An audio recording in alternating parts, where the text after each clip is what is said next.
Okey, komen dia previous CVT macam mana pula bang? Body dia berat tu. Okey.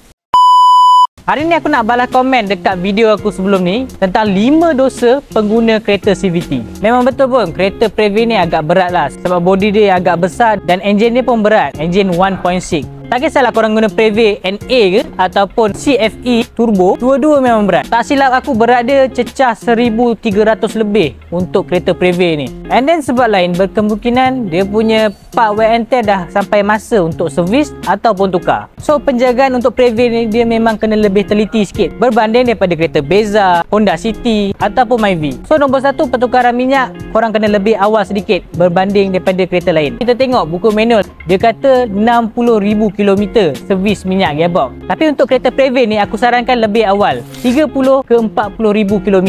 Tapi make sure korang gunakan minyak gearbox yang berkualiti. Aku sarankan korang guna yang fully synthetic punya. And then nombor 2, pasang CVT cooler. So CVT cooler ni aku rasa memang sesuai lah untuk penggunaan kereta Previa ni. Disebabkan kereta Previa ni pun berat dan juga CVT cooler ni dapat menjaga suhu dalam gearbox korang. So bila dah macam tu, dia juga dapat membantu dan menjaga jangka hayat korang punya gearbox. Nombor 3, bersihkan korang punya throttle tu dan juga MAF sensor. So bila korang punya sistem intake korang bersih, ECU dapat kawal korang punya RPM dan juga CVT dengan tepat. So tak adalah bila korang bawa tu RPM dah naik tinggi tapi speed masih lagi rendah. Sebenarnya banyak lagi tips yang aku boleh share kan. Mungkin kalau korang nak lagi tips, korang boleh komen kat bawah. InsyaAllah ada masa aku balas. So kalau korang ada masalah kereta korang berat ataupun tak perform, lembab je kan jalan kat jalan raya tu kan, korang boleh datang kat bengkel kita orang kat Transmetik Automotive Seksyen 15 Shah Alam dan jangan lupa follow Mekanik Transmission.